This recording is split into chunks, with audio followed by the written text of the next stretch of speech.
안녕하십니까. 파주신문 이슈브리핑 진행을 맡은 이정은입니다. 이번 이슈브리핑에서는 파주신문 김수현 대표님을 모시고 조리우 캠프하우스 미군 공여지 개발을 둘러싼 갈등과 이를 통해 파주 지역의 미군 공여지 개발 문제에 대해서 이야기를 나누어 보겠습니다. 김수현 대표님 어서 오십시오. 네, 안녕하세요. 최근 주한미군 반환 공여지가 이슈가 되고 있는데 이 공여지가 대체 무엇이고 그 역사는 어떻게 되는지 김 대표님께서 간략하게 설명 부탁드립니다.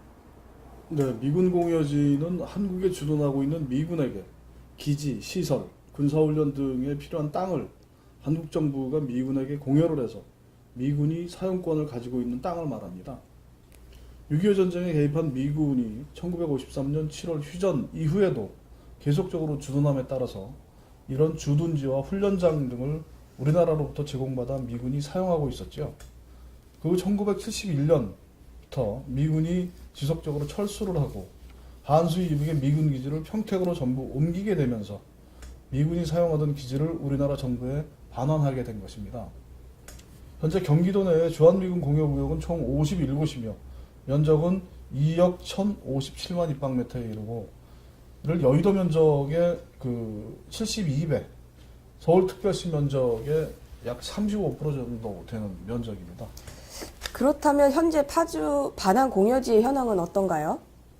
파주에는 6개 기지에 약 171만 입방미터의 반환 공여지가 있고요. 군내면에 위치한 캠프 그리브스, 문산읍의 캠프 자이언트, 그리고 게리 오웬, 광탄면의 캠프 스탠톤, 조리읍의 캠프하우즈, 원롱면의 캠프 에드워드가 있습니다. 네, 그럼 현재 파주시에 있는 미군 기지들이 거의 폐허 수준이 되고 있어서 파주 발전에 걸림돌이 되고 있는데 김 대표님이 보시기에 어떤 것 같습니까? 네, 근본적으로는 이제 반환되는 미군 공여지를 민간에게 팔아서 우리나라가 부담하게 되는 평택 미군 기지 이전 비용으로 쓰고자 했던 것에 원인이 있던 것 같습니다. 물론 해당 지역에 도로를 개설하거나 공원 등으로 만드는 경우에는 무상으로 사용할 수는 있습니다만 반환된 모든 기지를 도로나 공원으로만 쓸 수는 없는 것 아니겠습니까? 그러다 보니 반환이 완료된 지역 중 일부를 제외하고는 개발이 미진하거나 사업 투자자의 부재, 그 다음에 지방자치단체의 열악한 재정 문제로 개발이 지연되고 있습니다. 파주시도 당초 조리읍의 캠프하우즈는 근린공원, 문산읍의 캠프 자이언트는 교육시설, 캠프 게리오에는 도시개발사업 및 산업단지, 광탄면의 캠프 스탠톤은 교육연구시설, 얼렁면의 캠프 에드워드는 교육연구시설로 사용할 것을 계획했습니다만 지나치게 높은 땅값으로 인해서 민간 차원에서는 투자하기가 힘들었습니다. 일례로 얼렁의 캠프 에드워드는 폴리텍 대학을 유치하기 위해서 파주시가 시비로 평당 150만원씩 13,000평을 168억 원에 사서 제공하지 않았습니까? 그렇다면 향후 부동산 값이 대폭 오르지 않는 이상 미군 공여지 개발 전망은 없다고 보시는 건가요? 근본적으로는 그렇게 될 수밖에 없을 것입니다. 그렇지만 다만 이제 몇 가지 변수가 있는데요. 문재인 정부 들어서서 미군 공여지 개발 방식을 민간에서 국가주도 개발로 전환하겠다고 정부가 발표를 한 바가 있고요. 최근 들어서 남북관계의 변화를 통해서 문재인 대통령의 공약사항 중 하나인 파주 통일경제특구 조성이 가시화되고 있다는 것입니다. 통일경제특구의 진행 상황에 따라서 주변 지역의 부동산 값이 폭등할 가능성 등이 변수로 작용하지 않을까 이렇게 보고 있습니다. 네, 조리읍의 캠프하우즈만이 지금 반환 공여지 중 유일하게 도시개발 사업이 진행되고 있는데 캠프하우즈 주변 주민들은 반대 시위를 하기도 합니다. 주민들은 왜 그런 거죠? 예, 먼저 캠프하우스 주변 지역의 상황이 향후 있을 다른 지역의 미군 반환기지 개발에 선례가 될 수 있기 때문에 매우 우리가 중요하게 관심 있게 지켜볼 수밖에 없는 상황인데요.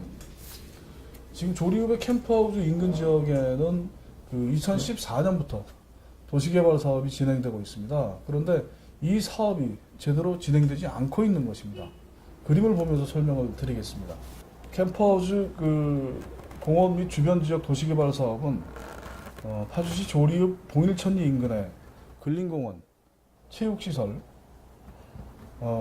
편의시설 및 주거시설, 학교시설 등을 개발하는 사업으로서 미군이 주도했던 공원구역, 그러니까 공여구역은 근린공원으로 그다음에 파주시가 조성하기로 하고 주변 지역은 도시개발 사업을 파주시가 지정한 민간 사업자인 모사가 진행하고 있습니다. 총 47만 5천立方미터의 부지에 공동주택 4,400세대, 단독주택 120세대, 초등학교를 짓는 사업인데요. 바로 이 지역 주민들이 이주대책과 합리적인 보상대책을 세워달라 이렇게 요구하고 있는 것입니다. 네. 지금 조리읍 주민들은 파주시나 개발 시행사가 공청회도 없이 강제 수용을 진행하고 있기 때문이라며 주민들의 의견을 무시하고 있다고 주장하고 있는데요. 자료 화면 보시겠습니다. 일방적인 행정 절차로다가 그냥 진행해 나가겠다는 뜻이죠. 저희 주민의 뜻은 일절 반영이 된 게 하나도 없습니다. 시한테 여러 번 문의도 하고 질책도 했지만은 이거는 신고사항이라 뭐 불법적인 것은 아니라고 대답은 들었습니다. TNT에서는 저희한테 아무런 응대가 없습니다. 보상에 관한 것도 그렇고 지역주택조합을 하는 것도 그렇고 전혀 주민은 무시하고 일방적인 행정 절차로다가 진행해 나가고 있는 겁니다. 도시개발법에 정해진 절차를 건너뛰고 공청회도 없이 막무가내로 사업을 진행할 수는 없는 것이고요. 몇 차례의 공청회는 있었습니다. 나름 주민들과의 접촉이 있었던 것도 사실이고요. 그러나 보다 근본적으로는 사업의 시행자가 사업을 진행할 만한 능력이 있는가, 이것이 문제로 보여집니다.